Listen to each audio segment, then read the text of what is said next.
I think I just wanted to be a DJ since I was little. It just kind of was a thing that I saw earlier on in my days when I was like 8 years old, and I just saw another DJ doing it, and I just thought it was really cool. I mean, I enjoyed music before that, prior to seeing a DJ. So I really enjoy the world of music, and I enjoy music videos and all that. But when I finally got a chance to see someone, I thought it was really intriguing and really interesting. So that's really what inspired me for that. As far as producing, it kind of came later on in my life when I was already DJing. I was like 18, 19 years old, and I came across somebody in high school that was already producing, and some of the stuff that I would buy, a lot of the stuff was from the UK. So I like that style that came from overseas, and he was doing some of that stuff. So it really inspired me to start working on production. And so then I began working on that at around 17, 18.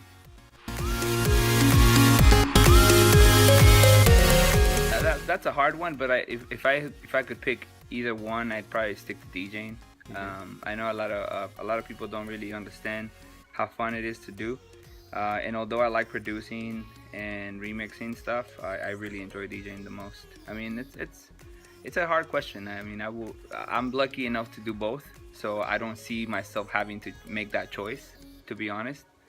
But if I had to choose, I would probably stick with DJing. I think that's one of the things that sets me aside from a lot of DJs out there. I think my style is very, very versatile. I think I don't know any other DJ that can play as many styles as I can. A lot of people stick to one certain genre. But I've been lucky enough to meet a lot of people from different cultures, and I like different kind of world music myself. So I think just in general, my style is very diverse. I can play for different crowds. I mean, I play for Brazilian crowds. I play for Filipino crowds. I've done Mexican parties as much as like Salvadorian, South American. Obviously I grew up with the whole EDM. Which EDM didn't exist when I started playing. It was more like electronic music in general. So I think my style is just very diverse, so you never know what you're gonna get.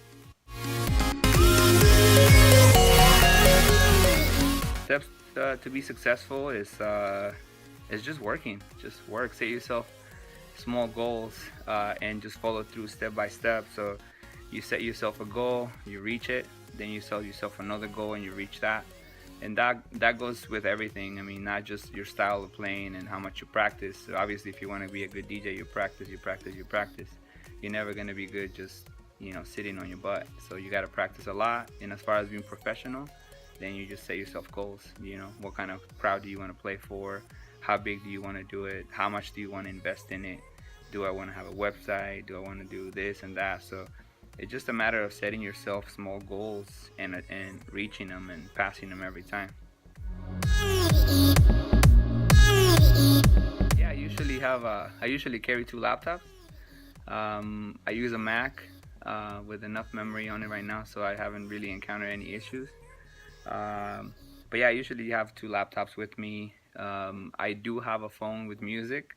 So if worst comes to worst, I have a library on my phone, and I have some mixes that I have done just in case.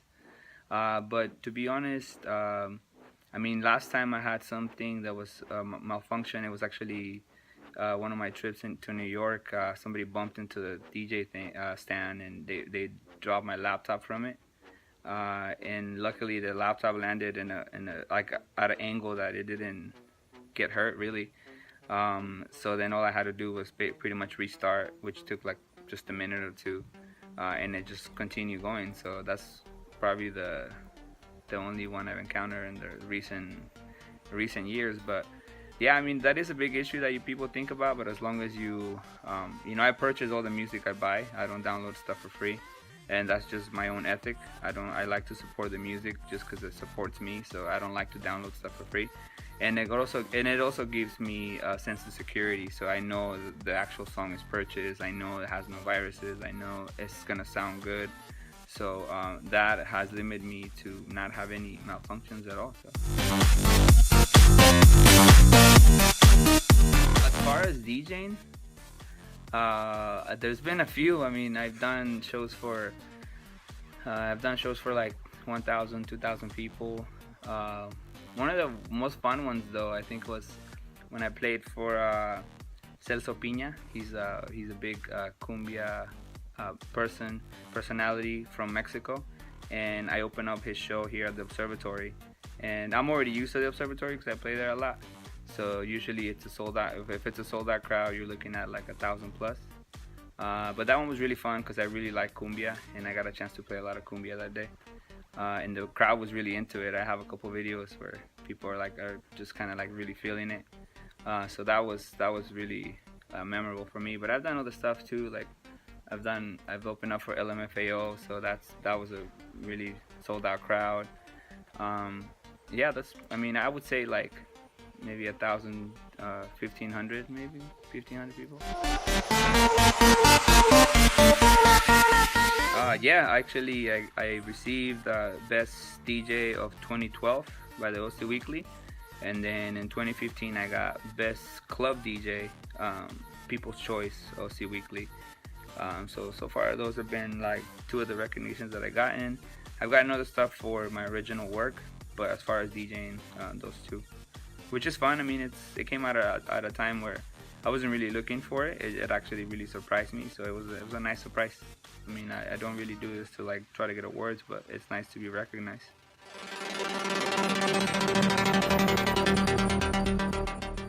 When it comes to electronic music, for the most part in my expertise is you just play good tracks. You just play good tracks. You mix really well, and the crowd will feel it.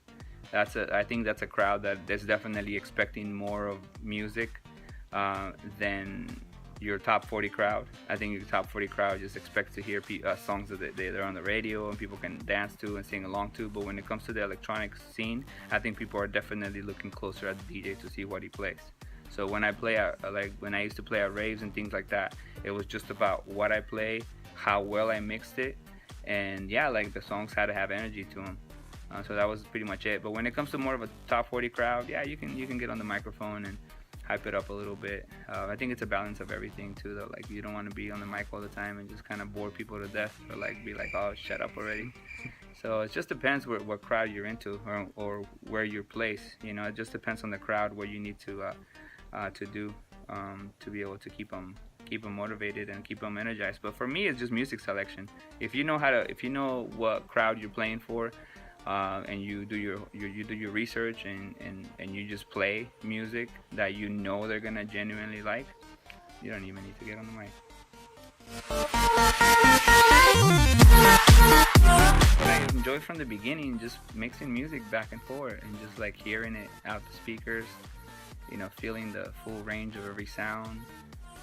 Even when I'm doing it, even when I'm just getting a little practice in my living room or in my bedroom, or my home studio, or whatever, is just playing music. It's so nice. It's such a nice feeling. I mean, people don't understand how good of a hobby DJ is and how cool it is. I mean, I'm lucky enough to do it as a career, but even when I go back to ground zero and I think about when I started, it was just a matter of just tuning out the rest of the world and just like playing music for yourself for a little bit and creating something. It's always been fun to just mix songs together.